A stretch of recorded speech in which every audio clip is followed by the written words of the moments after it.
Hey, everybody. Welcome to another episode of Courtside with Beilinson Tennis, part of the Tennis Channel Podcast Network. We have with us an individual that has coached a couple of legends in Pete Sampras and Roger Federer. This individual is currently working with Taylor Fritz, and you can also hear him doing such great work on Tennis Channel. It's an absolute privilege to have him on with us tonight. Please welcome to the pod, Paul Annacone. Paul, thank you so much for taking time out of your evening talking your tennis journey with us. This is going to be a fun one. It sure is. Thanks for your patience. Steve probably thought I was trying to give him the cold shoulder. He had to pause so many times before we could nail it down. But thanks for the patience. Looking forward to it, and I'm sure we're going to have some fun topics to chat about. Oh, for sure. And whether it was going to happen today or in 12 months from now, we were fired up to have you on. So, end of a long year. Kudos to everybody in the tennis world. Getting through 2021 in this pandemic. We're still unfortunately in it. We're not quite out of it. Again, great job by everybody involved to get us through the year. What are you doing, I guess, tail end of the year, very beginning of the new year before the Australian? Yeah, it's an interesting time, right? And as you get older, you go through so many of these off-season, preseason, end of season kind of situations that it's always, for me, it's very exciting because a couple of things happen. You get to take a deep breath, which I think is really important for the players and the coaches in the tennis community. And then you get reinvigorated about what's going to happen next year. And after 2021, all the great storylines and all the terrific things that happened, I can't wait. I can't wait to see it. And you mentioned it. Look, it's been a brutal time around the globe the last 24 months. And we're all keeping our fingers crossed, hoping things get more back to quote unquote normal. But I just love that sports is one of those things that can give us something to escape to. You know, I'm a big sports fan myself. And so even all the different permutations that we saw in the last 12 to 18 months with no fans and different arenas and different basically venues and kind of different areas to go play, it was played. So we're making progress, and knock on wood that it gets better and better. Amen to that. Sports has been a savior for a lot of people during this pandemic. It was brutal when nothing was going on, when this first thing all started. So I know most of the younger generation knows of your work at Tennis Channel and as a coach of Pete and Roger, and now with Taylor. But, let's not skip over something. You had a really solid playing career. And I want to start in your college career. I mean, you played at Tennessee 1982 through 84, I believe, named the ITA Player of the Year in 84, 51-3 in singles while winning the ITA Indoor Singles Championship, all SEC, all American. I mean, talk about your experience at Tennessee, and shout out, by the way, Tennessee, Chris Woodruff right now leading the way, doing a damn good job at Tennessee. He sure is. Chris played after I did, but had a win over Andre at the French too. Yeah, that's right. Yeah, so some of my fondest memories, collegiate sports is for me such a industry, and all collegiate sports driven by emotion and passion. And I love it. It's become extremely commercialized in the big money making sports like basketball and football, et cetera. But college tennis was amazing. And I had, I think, the best college coach that there ever was, and Mike DePalmer Sr., the late, great Mike DePalmer Sr., who passed away about 2 years ago in January. And I had a great college run with him and his son. And unfortunately, Mike Jr. just passed away a few months ago, pancreatic cancer. So I had a great environment. I loved the University of Tennessee. It was a thriving sports environment for me.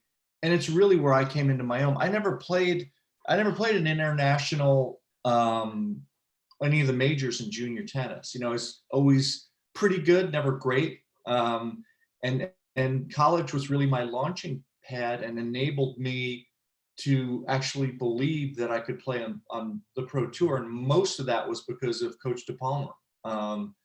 He and Nick Bollettieri had a lot of faith in me, and I was at Bollettieri's when they were partners growing up, and they thought that I was going to be able to do it. I never really knew until I got to college and started to understand what being a professional athlete was like.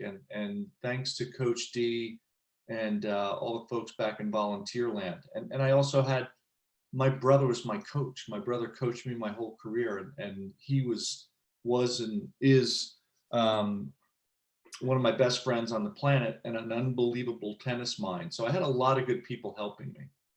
But Paul, with Mike Sr., tell us a little bit about what it was that set him apart. I mean, you just gave him a great compliment, but what did he instill in you, and what was it that made him such a good coach? Well, I think that's, look, I think, Steve, that's part of the reason why I've been able to coach is the people I've been around. Coach DePalmer, Bollettieri, my brother, all very different personalities, but all really smart tennis minds. And so what Coach D did for me was he was one of the first people that unabashedly was telling me and convincing me, you're going to be a pro player and you're going to be a damn good pro player.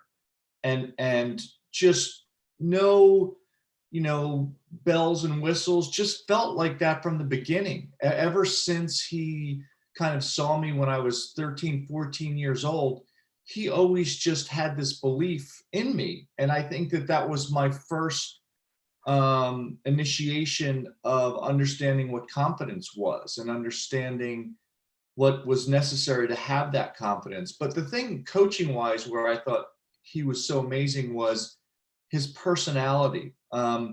He had such a vibrant and passionate personality. And this is where I think tennis is different than all these other sports, all the other team sports, is if you want to be a good tennis coach, you have to figure out how to mesh your personality with a lot of different personalities. And it isn't any more prevalent than coaching a college tennis team where you've got a lot of different personalities and you've got to unite as a team, right? So Coach D was great at that. He was a lot of fun. He understood my personality incredibly well. He understood the game incredibly well, and he made it a lot of fun. And I think, Steve, the biggest thing, like I said, is he planted that seed of belief in me, and that was really the catalyst. Interesting. Well, just a quick side to that, Paul. It seems like that's something that came into play much later. We'll get into it more, but just the fact that when I look back on the Sampras Agassi years, and you seem like such a perfect fit for Pete, and Brad Gilbert was the right fit for Andre.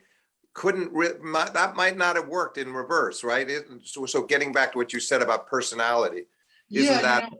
I think that's a great, point, Steve. And that's what you just don't know in individual sports when it's that mono-focused, right? It's not, people aren't, they're not congregating around, Belichick's game plan. The players aren't conforming. I mean, the players are conforming to him. In tennis, Pete and Roger and Henman and these guys aren't conforming to my philosophy. My philosophy has to be bought in by the player.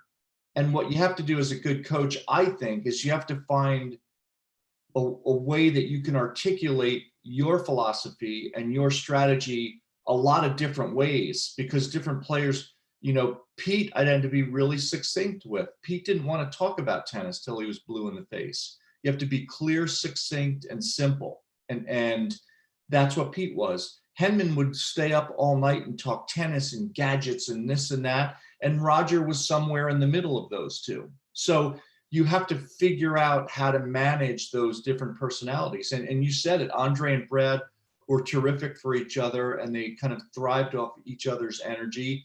And Pete and I seemed to mesh together really well. A lot of it's because I'd known him since he was 16, and I think we were pretty comfortable with each other. So that helped.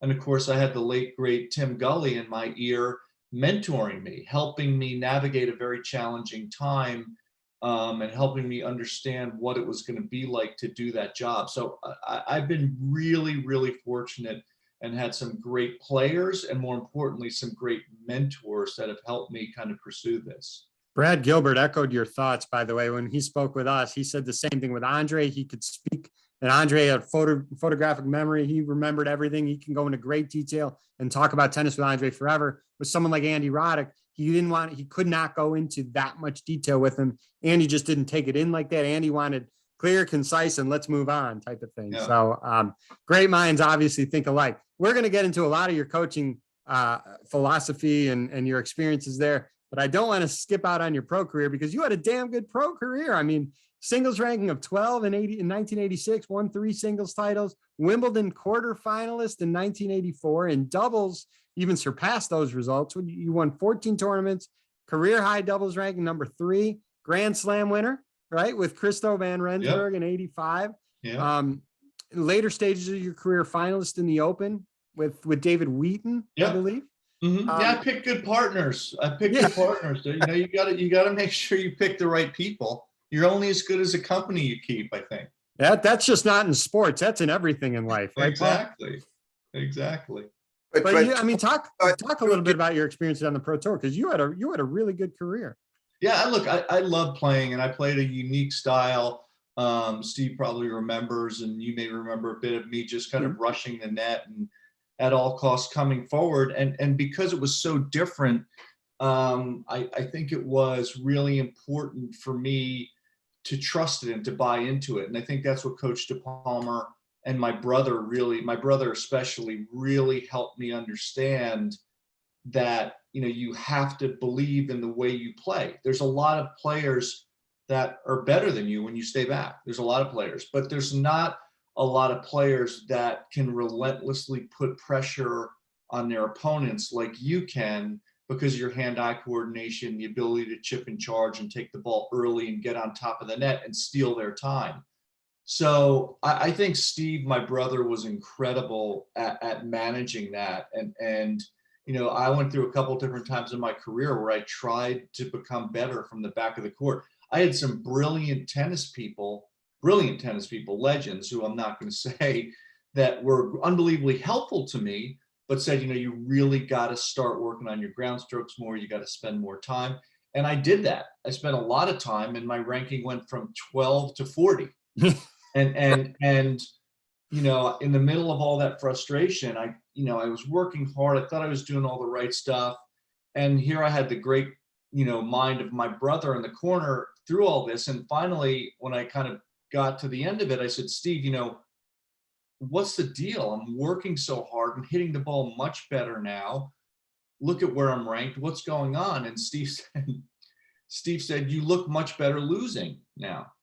You look much better losing. The points are better. It looks really good. You look better losing. And he just said, you've got to play with what you do well. Yeah. And right after he did that, actually was when I won Vienna, is because I kind of reinvested into that style.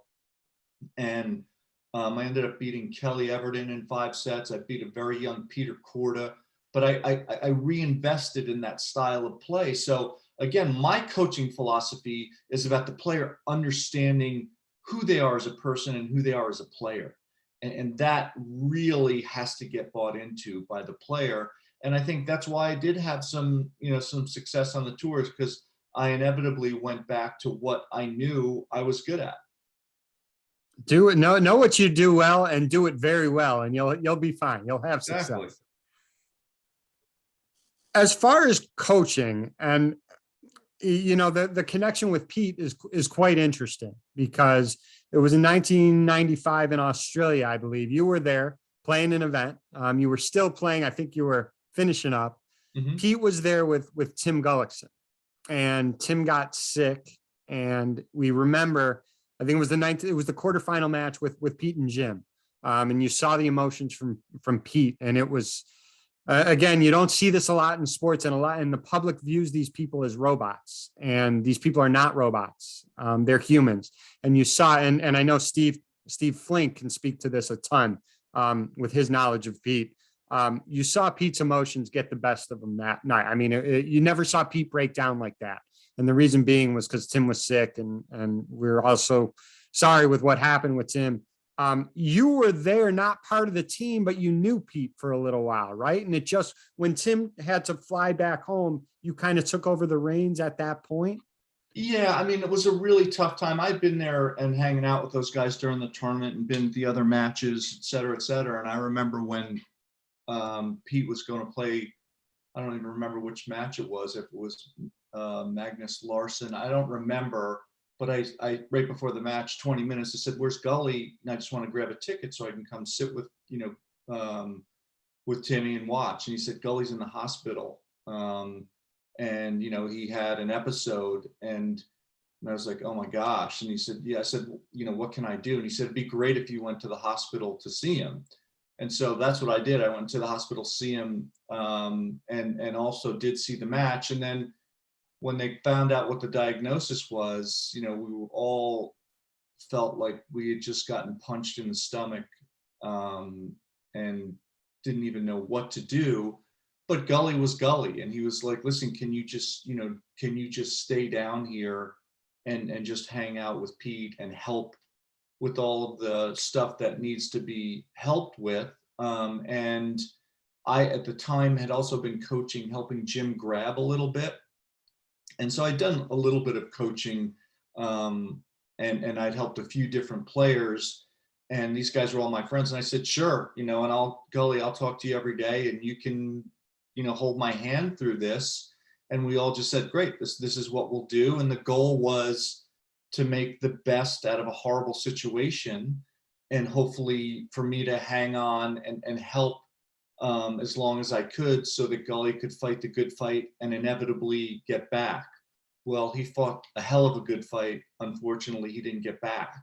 But I know that all Pete's successes during that time were medicine for Tim. And I can tell you, throughout that whole time, all the conversations I had with Tim, and all of the teaching and the camaraderie and the laughs on the phone with him at home and me at tournaments, was awesome for me. I mean, I just got a masterclass mentorship, albeit in a really horrible way, but I think it helped all of us to have each other. And then when Pete lost and ultimately broke down emotionally against Jim, that was one of the hardest things. I remember being up with Pete until almost 4 a.m. After that, back in the hotel, we were just hanging out talking, and he just said, I've never lost control of my emotions like that in my life. I've never felt like that. And so, I was there, and so we just talked about it. And I had lost one of my best friends when I was 19 to leukemia. And so I said, you can't stop how you feel. So the hard thing for you is, you felt a certain way with 10,000 people watching on center court and 6 million on TV. I got to mourn and be shocked and all of my emotional gamut by myself. I said, unfortunately, you didn't get to do that, but it doesn't, there's no evaluating it or judging it. It just is. You're a human being. He's one of your best friends on the planet in an unbelievably dire situation. And you just showed how human you are. That's just life. And so I think it was in a very kind of sad way, it was an emotional growth time for Pete too, to understand just kind of how to manage this difficult adversity, and also to accept himself and the emotions that go on when you're trying to do the monumental things that he's trying to do. So, they're all life lessons, and that one is a really sad one for me, but also not to be, I don't want to only have the morbid stuff, because we had amazing times, and Timmy G was awesome. And we had so many great conversations and so many laughs. So there were some great times too, but look, it's, no matter what you do in life, it's, as the cliche is, it's a journey. It's not a destination. And all the great players figure out how to manage all of these things. And Pete went through some pretty traumatic times in his career. And I would put him up against just about anybody on the planet in terms of laser-like focus. People always thought he's this quiet, withdrawn. He was an incredible competitor. And in the big moments, I wouldn't mind him playing a match for my life. Yeah, I've asked Steve this before. You pick anyone in the world, at any time to serve for the match, you're going with Pete Sampras? Yeah, I mean, look at it. Look at his what's his major final? Is 14 out of 18 in major final? Yeah, I mean, right. But Paul, plays a big match as well. Go ahead, Steve. Sorry. You described so well that and you recall it so vividly, talking to Pete that night after the gym match, and strikes me that whenever and I've heard you tell these stories before, that you were remarkable at such a young age at the psychology of the game, the psychology of life. How did you develop that so early in your life? I could understand it now as you helped Taylor Fritz, but you were quite young and yet able to be, I wouldn't say a father figure to Pete, but you also were at the very least like an older brother. I mean, that was a very important part of what you did, was it not? I think so. Yeah. Look, and you know, the blessing and curse of coaching great players is they're great, right? But that's awesome because they're great. But the bad part of that is they tend to only make news when they lose. So sure, it's a great coaching job, but you better keep winning. And if you're that player, you better keep winning. So I think a lot of the psychological stuff I learned through my playing years. As I was winding down, I learned. And also, my mother was a guidance counselor. My father was an educator. My brother was very introspective and smart. So I was around people that thought a lot, you know. And I think that as an athlete, especially as a tennis player, and this is why, Steve, this is why I love tennis, is it's just you. You're naked out there. You know, you walk onto center court, and there's nothing else like it on the planet than walking through the arches on center court and walking out there at Wimbledon. And there's nowhere to hide. There's no timeout, bring in the substitute, get the, you know, go take a breather with your coach for a half an hour. That's it. So for me, you better figure out how to manage that emotional stuff. Otherwise, you're not going to maximize your talent, whatever your level is. And so I always felt like when I started in it, Steve, I looked at evaluating players in three areas: their head, their heart, and their physical skills. Those three things make up the player. And there's a lot of players that are good in one. Some of them are good in two. The all-time greats are up at the top in all three of those things. And I think that I realized that at a very young age, playing and coaching. And I just try to, you know, even to this day, you talk about working with Taylor Fritz. I mean, I just try to keep my antenna up. I learn something different every day. I learn something new. I have more contemplative thoughts. There's more things to evaluate. So I think that, sure, you have to know tennis. You have to have a player that buys in, but you also have to be objective, and you have to know when to talk, when to listen, when to be a dictator, when to receive. You've got to figure all that stuff out. That's not easy. That's the hard part of coaching right there. Yeah, it is. It's tough. And I think it's different in team sports. I think most of the team coaches don't have as close of a connection because they're with a team. You know, the football team, how many guys on a football team? How many people on the entire team? 80? I don't even know. I mean, in the basketball, 15. You know, so you have, sure, you have relationships, but it's not traveling 35 weeks a year with one player, playing cards with them 5 nights a week, you know, knowing all of these things. It's a very different dynamic. So I think that lends itself to having to be pretty creative to keep your message alive, and also having to be probably a good listener too, because it's not a one-way street. Yeah. And for the younger, maybe the younger generation, the match we're talking about with Pete and Jim, Pete actually won that match. It was incredible to go see that performance. You could see it on, you know, go on YouTube and whatever. He lost a couple rounds later in the final, but the specific match that we were referring against Jim, Pete came back and won that match. And it was a special performance.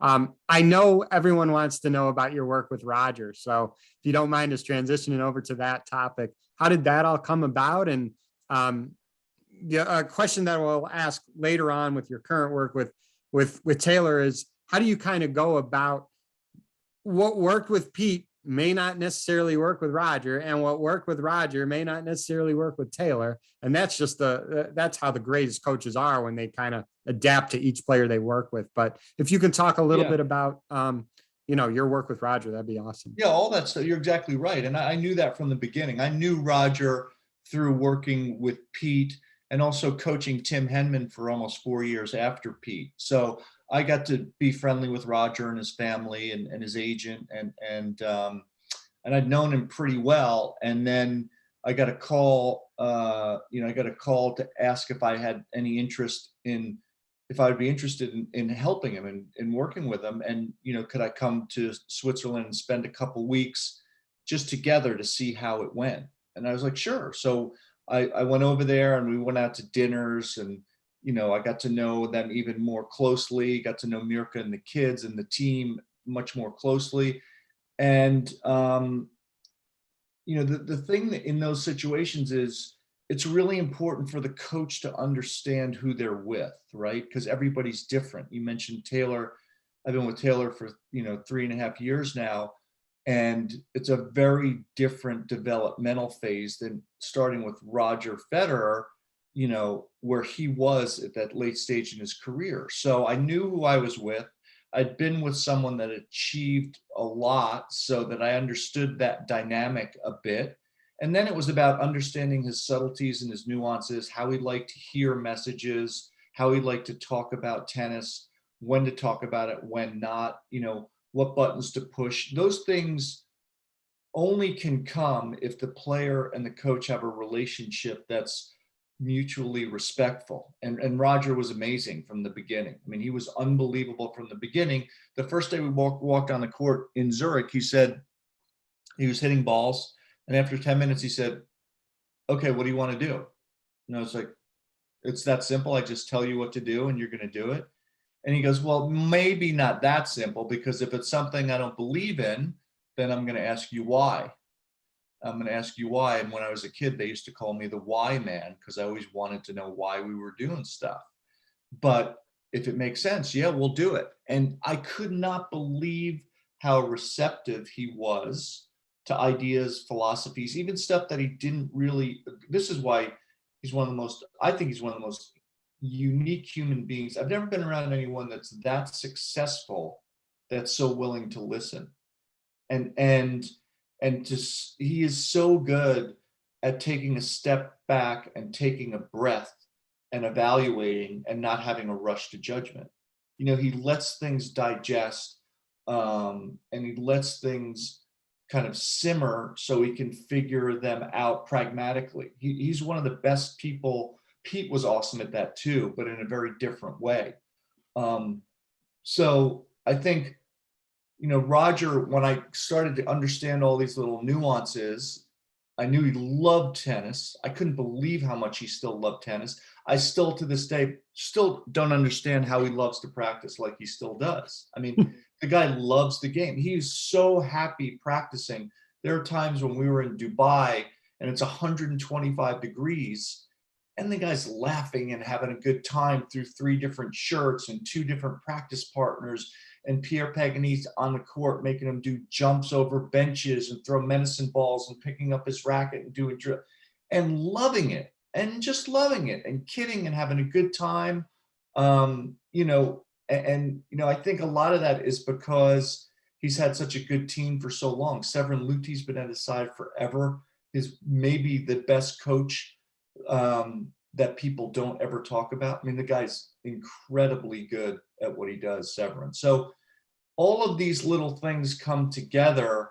And when you're fortunate enough to be around greats, it's for me, it's a learning experience, and hopefully I know enough that when we get into a situation where they really need something that is valuable, I can add it to them. And Pierre Paganini said the best thing I've ever heard as a coach. He said to me, we were talking about stuff one day, and he said, now, my feeling is the difference with coaching and training, what we do with someone like Roger, is it's only 1 or 2% difference in the level that he's going to play. But that 1 or 2% difference is at the 99th percentage most important time of every match. And that's the difference between getting to the quarters at Wimbledon and playing in the finals. And so all of these little subtleties add a little bit of a benefit at a big moment.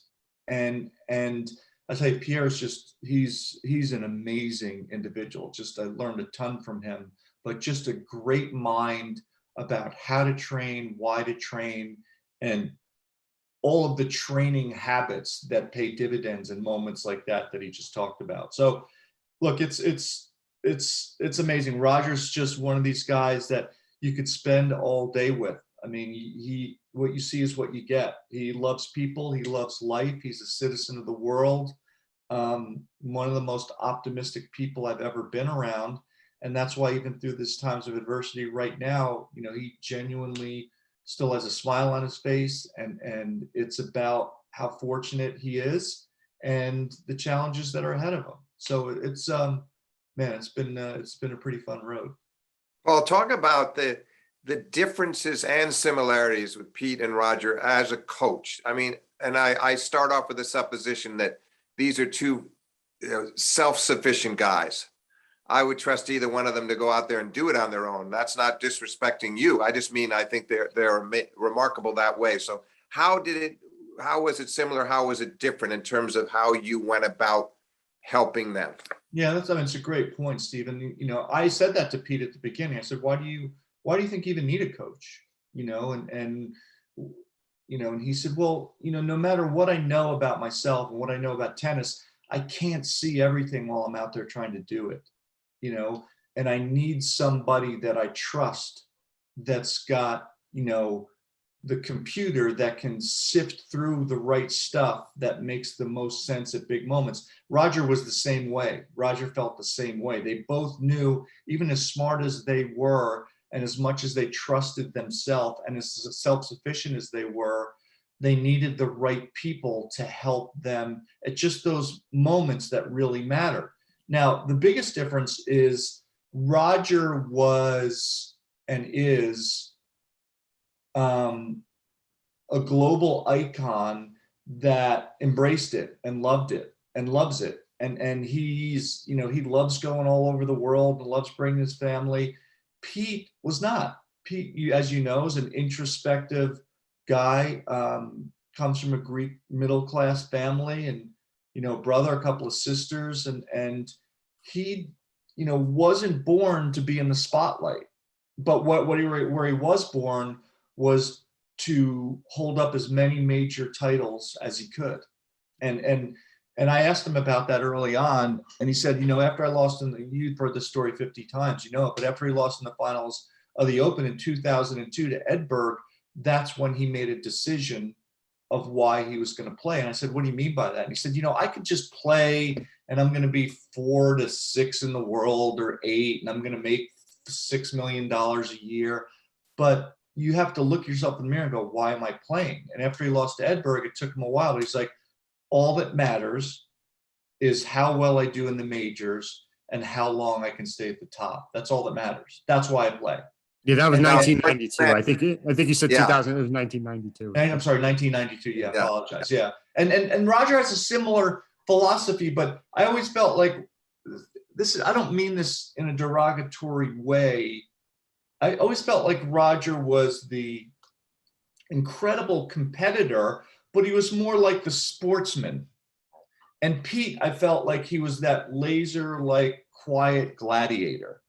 Like you don't really know what's behind the eyes. And I can tell you when Pete was on tour and he walked around and he was in the locker room, it is off-putting because people didn't know him and didn't get him, except the people that were really close. And he didn't have a ton of people that were really close. He didn't mean this in a mean way or a divisive way. He was just a shy kid who liked small groups and knew what he wanted to do and knew how he wanted to compete and really processed a lot internally. Roger walks into the Australian Open and he's talking, you know, to the security guy at the door, how you doing? How's your year been? But, you know, and Roger could be running for, you know, president of the world everywhere he goes because he's I want to hit on that point because I saw it first. We just talked about this very point with Chris Clary, who wrote this great book on Roger, obviously. I saw it firsthand at Laver Cup in Chicago when it was, I don't know, was it 2018 now, I guess. He is always on. Roger is always on. And the energy that takes outside of what he's tasked to do between those white lines, how does he do it? He does press in 5 different languages. He does all these different things outside of those white lines. And that takes a tremendous amount of energy. I don't think everybody out, in the public realizes all that work and all that stuff that he has to do. And that takes a lot out of him. And yet here he is, one of the, arguably one of the greatest of all time. Yeah, I think the interesting part about that is it takes a lot out of takes a lot out of people if you allow it to. It's kind of like, you shouldn't feel guilty. Someone's like trying to tell you not to feel guilty. Guilty's how it lands on you. It's how you feel about it. So it takes a lot of energy if you make it take a lot of energy. Roger doesn't. It doesn't. You talk about, goes into the press conference for the last 20 years, does it in 3 languages, does all the stuff afterwards. I can't tell you how many appearances I've been to with him that after 40 minutes, I'm done. I'm out of here. I'm exhausted. And he's there for an hour and 20 minutes talking to everybody, and he's curious. And Roger Federer is so interesting because he's interested, and it's pretty simple.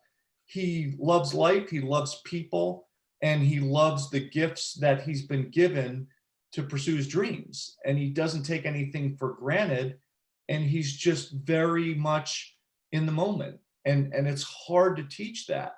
I don't know.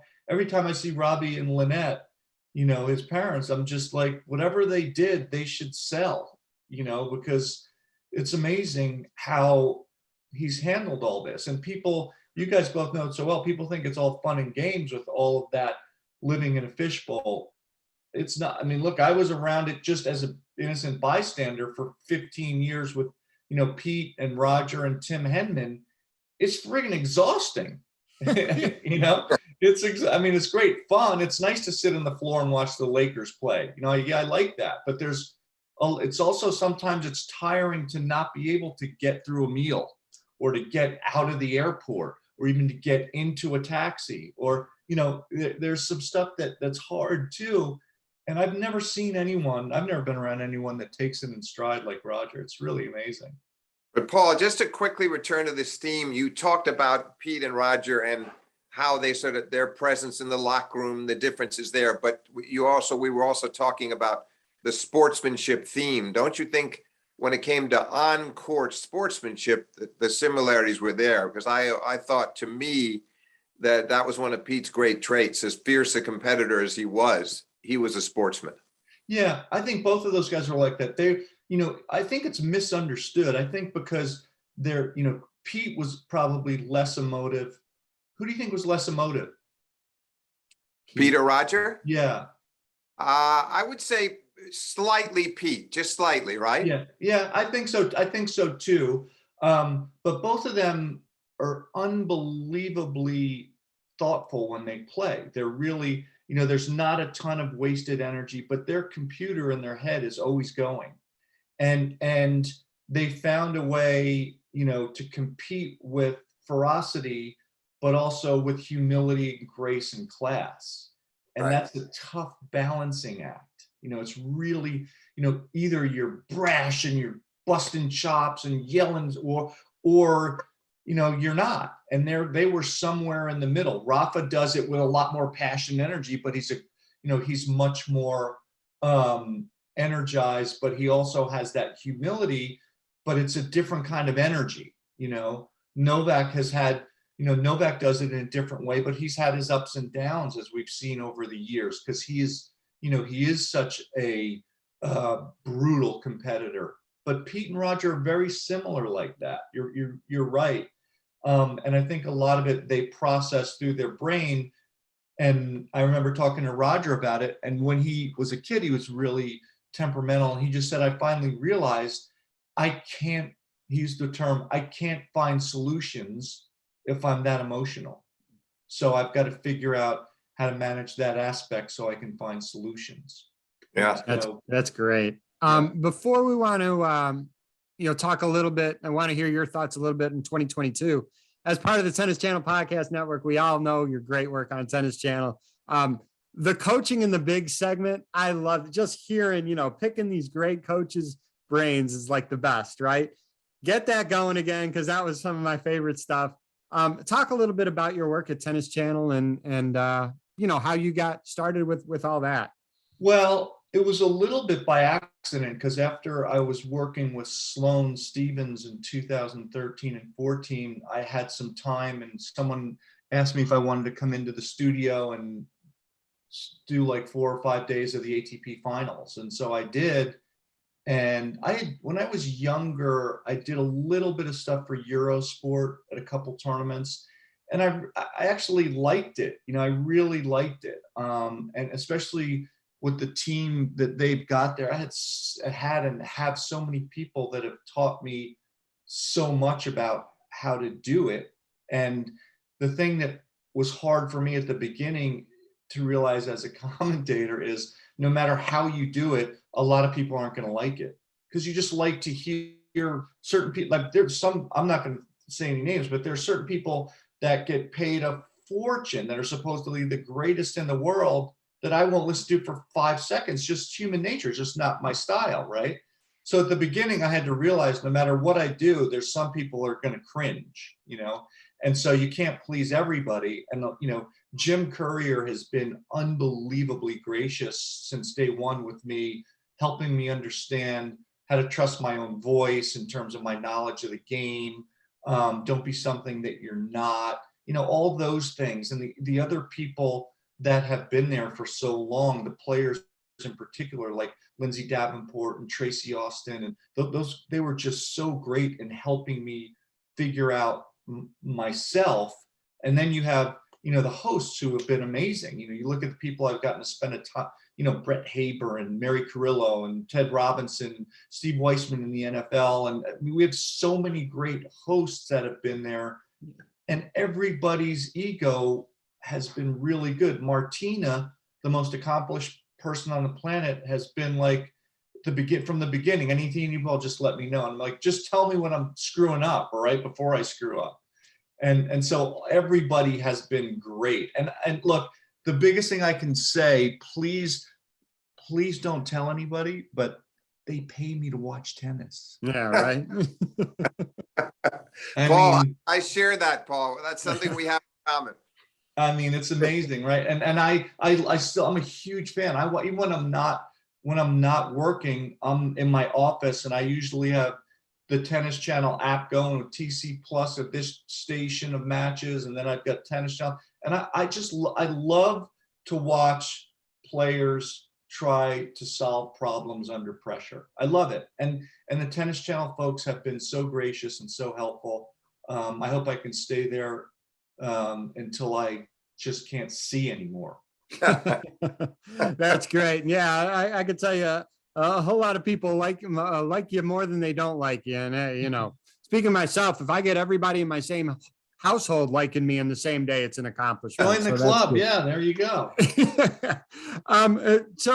Again, appreciate your time. Just want to end kind of 2022. A couple things. And if we go over, you mentioned Sloane a little bit. I mentioned something earlier to Steve, and I think it's interesting when you talk about Coco Gauff in 2022, all the focus was on her in 2019. 2020 was so goofy. Now you have 2021, and now you got people like Emma Raducanu, right? Leylah Fernandez. I think that'll actually help Coco and take a little bit of the pressure off, that not all eyes are just solely on her. I think 2022 could be a big year for her. What are your thoughts on Coco? I think so. Look, I've always, from the beginning, I've always felt, and one of my, you mentioned the coaching and the big stuff. I got to talk, to Coco's dad in Washington one year. And for me, that was awesome. That was like 4 years ago, and he was so candid and so thoughtful about their process.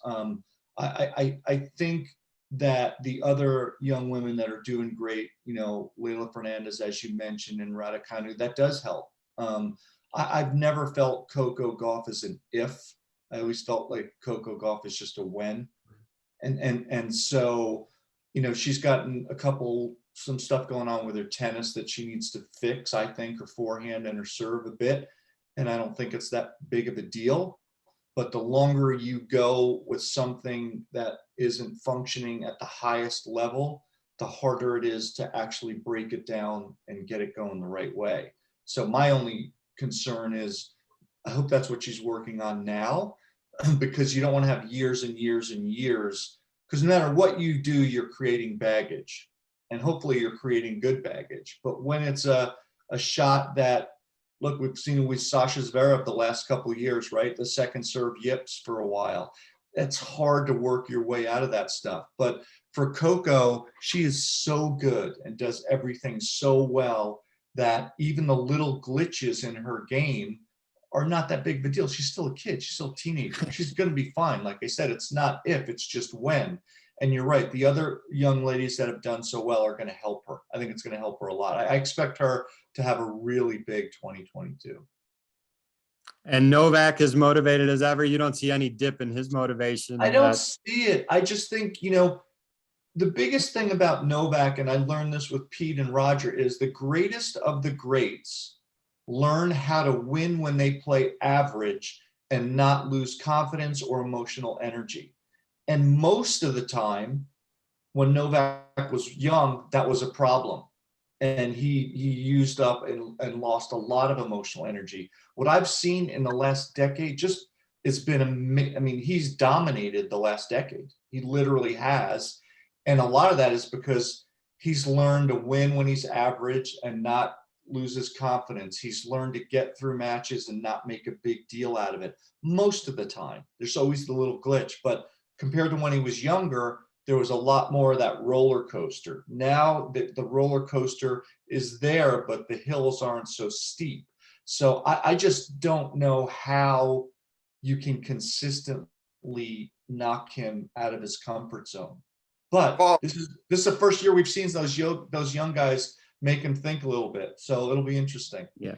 Paul, what did you think? Did you find it fascinating that Pete at the end of the year in an interview called Novak the greatest of all time? I thought that was pretty remarkable.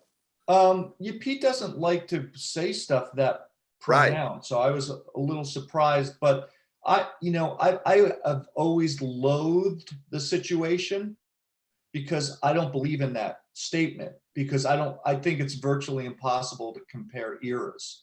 And you could say most accomplished of all time, but I just don't believe in the greatest, because there's no way anyone can prove that Rod Laver wouldn't have been something off the charts with today's sports science and technology and all that other stuff. And all of the what ifs that everybody talks about. Borg stopped when he was 26. Yeah. How many majors, how many Borg would have been Rafa before Rafa? He could have won the French Open 20 times. So all of these, that's why I don't believe in the GOAT conversation. I believe in the moat, most accomplished of all time. You can say that. And I think that's I think that's going to be Novak. And I've thought that for a while. But yeah, I was surprised Pete said that, but I think, in his heart of hearts, he doesn't mince words, and he just thinks he's got the credentials are the best now. And they seem to be. You think Novak separates himself from Rafa, the Grand Slam total at the end of the year? I do, unless something happens injury-wise for Novak or he loses his motivation. I just think he will, because I think as great as Rafa is, he's a little older, and it takes more for Rafa to play great than it does for Novak, because his game is so efficient. Good point. Steve, I know we can talk with Paul for hours. I want to be, I appreciate your time. Steve, anything else we want to talk about? No, I find it, it never ceases to amaze me. Paul makes it pretty easy on us, does he not? I mean, his responses are so expansive and thoughtful. And Paul, I really appreciate your coming on. Well, you guys have been patient, and I love this stuff. So anytime, I love to talk tennis, and for me, it's just a pleasure to kick this stuff around, and you guys have been awesome. So please don't be strangers. And if you talked about how expansive I am and how well I talk, can you speak with my children so that they feel the same way? Okay. Thanks so much, Paul. This was a blast. Thanks, guys.